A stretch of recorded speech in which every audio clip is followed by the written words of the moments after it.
না আবার আশাভঙ্গ হবে কিনা আমরা জানি না, বরং আমরা একটু খোঁজ খবর নিতে পারি। ইএসআই তে একবার যাওয়া যাক অমৃতাংশু, যেখানে অরিত্র রয়েছে আমাদের সহকর্মী। ইএসআই এর অবস্থাটা, সেখানকার কি পরিস্থিতি, আটঘাট বাধা রয়েছে, অরিত্র দেখাও।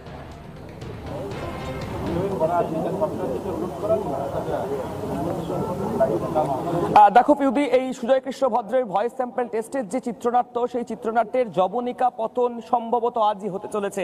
তার কারণ এসএসকেএম হাসপাতালে একের পর এক যে আপডেট হলো এবং অ্যাম্বুলেন্স আসা, ইডি আধিকারিকদের আসা, বিরাট ফোর্স আসা সেন্ট্রাল বাহিনীর, তারপরে কিন্তু এবার সেই অ্যাম্বুলেন্স এসএসকেএম থেকে বেরিয়েছে এবং জোকা ইএসআই হাসপাতাল যেটি রয়েছে সেই হাসপাতালে কিন্তু এই মুহূর্তের যে প্রস্তুতি একদম শেষ মুহূর্তের, অর্থাৎ হাসপাতালের যারা নিরাপত্তা রক্ষী রয়েছেন তারা কিন্তু ক্রমশ তাদের যে নিরাপত্তা বলয় সেই নিরাপত্তা বলয় ছোট করার চেষ্টা করছেন, আঁটোসাঁটো করার চেষ্টা করছেন।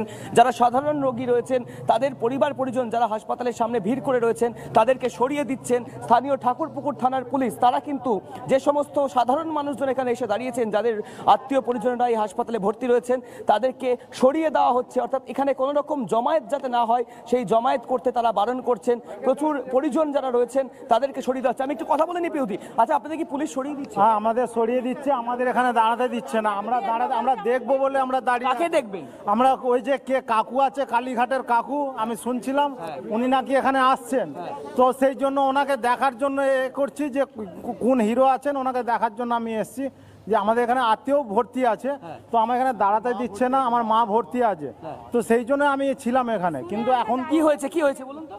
আমার শাশুড়ি মা এখানে ভর্তি আছে, ওই স্ট্রোক হয়েছে, তাই জন্য আসার সময় শুনলাম যে এখানে কাকু আসবে, ওই জন্য দাঁড়িয়ে আছি দেখবো বলে। একটু পুলিশ কি সরিয়ে দিচ্ছে?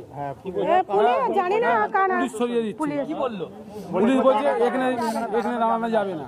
অর্থাৎ পিউদি, তুমি বুঝতেই পারছো একদম কাকু কে এরা জানেন যাকে দেখবেন বলে দাঁড়িয়েছেন? নিরাপত্তা ব্যবস্থা কিন্তু ক্রমশ আঁটোসাঁটো। দেখো তারা তাদের বক্তব্যে যেটা বলছেন যে কে সে কোন হিরো তাকে দেখার জন্য, আমি একদম কোট আনকোট, একটু আগেই আমি জাস্ট কথা বলেছি এক স্থানীয় মানুষের সাথে যারা এখানে এসেছেন, সাধারণ মানুষ, তারা বলছেন কে সেই হিরো, আমরা তাকে দেখার জন্য দাঁড়িয়ে রয়েছে। হিরোই বটে, মানে দুর্নীতিরও যে হিরো হয়। সত্যি আমরা সাম্প্রতিক যে রাজ্যের পরিস্থিতি, এটা না দেখলে আমরাও আন্দাজই করতে পারতাম না। যাই হোক, কাকু তো পৌঁছবেন একটু পরে। প্রস্তুতি সারা। অরিত্র, আমাদের বলো যে হাসপাতাল সূত্রে কি জানা যাচ্ছে এই প্রস্তুতি আছে? ভয়েস স্যাম্পল টেস্টের কোনো ইঙ্গিত আজকেই?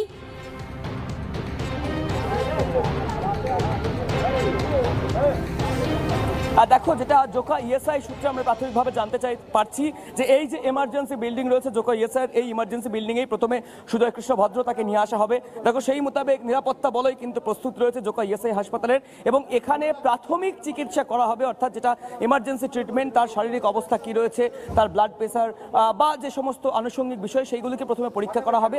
এবং তারপর যে সংশ্লিষ্ট বিভাগ রয়েছে, যেটা জোকা ইএসআই সূত্রে আমরা জানতে পারছি, যেখানে ভয়েস স্যাম্পল টেস্টের প্রক্রিয়া বা ইএনটি বিভাগের চিকিৎসক থাকবেন বা যারা ভয়েস স্যাম্পল এক্সপার্ট রয়েছেন তারা থাকবেন, সেখানেই কিন্তু কাকুকে নিয়ে যাওয়া হবে। বেশ, অরিত্র, তোমার কাছে আমি আবার ফিরে আসবো, কিন্তু এই মুহূর্তে অমৃতাংশ আমার ভীষণভাবে মনে হচ্ছে তাদের কথা, যারা সারা বছর ধরে রাজনীতির মাঠে নেমে আন্দোলন করেছেন, গলা ফাটিয়েছেন, তদন্ত কেন এগোচ্ছে না, নিশ্চয়ই কোথাও সেটিং রয়েছে, এত দীর্ঘসূত্রিতা কেন? আজকের এই ফ্রেমগুলো দেখে তারা কি আশান্বিত হচ্ছেন? তুমি বুঝতেই পারছো আমি বাম নেতাদের কথা বলছি। মোহাম্মদ সেলিম, একটু আগে কথা হয়েছে তার সঙ্গে আমাদের প্রতিনিধির। মোহাম্মদ সেলিম কি বলেছেন একবার শুনুন। হাইকোর্ট নির্দেশ দিয়েছে, বারবার বলেছে, কিন্তু আমি তো উল্টো দিকে অভিযোগ করেছিলাম যে এসএসকেএম কি চিকিৎসা হচ্ছে, এ তো থেরাপি করে ভয়েস চেঞ্জ করতে চাইছে। কারণ সরাসরি রেকর্ডেড ভার্সন আছে ওদের কাছে, যেখানে এই শিক্ষক নিয়োগ সংক্রান্ত দুর্নীতিতে মমতা ব্যানার্জির ভাইপো, তার পরিবারের লোকজন যুক্ত। এবং এখন তো ইডি কোর্টে বলেছে অন্তত 7.5 কোটি টাকা যে উদ্ধার করেছে, বাজেয়াপ্ত করেছে, সেটা হচ্ছে এই দুর্নীতিলব্ধ টাকা। এবং সেটা 7.5 না 7.5 কোটি টাকা হবে না 7.5 লক্ষ হবে, সেটা ভবিষ্যৎ বলবে। তো লিপস অ্যান্ড বাউন্ডস এর সঙ্গে যোগাযোগ কাকুর, আর কাকুর সঙ্গে কাকু নিজে বলেছেন যে অভিষেকের দিকে কেউ, আমার সাহেবের দিকে কেউ হাত বাড়াতে পারবে না। আমি অমৃতাংশুর কাছে যাব। অমৃতাংশু, হিরো শব্দটা না আমার কানে খুব লাগলো, মানে বাজলো হিরো শব্দটা। দেখো, উনি শাসক দলের মন্ত্রী, শান্ত্রী, নেতা, কাউন্সিলর, মানে ছোট নেতাও নন, তা সত্ত্বেও উনি হিরো।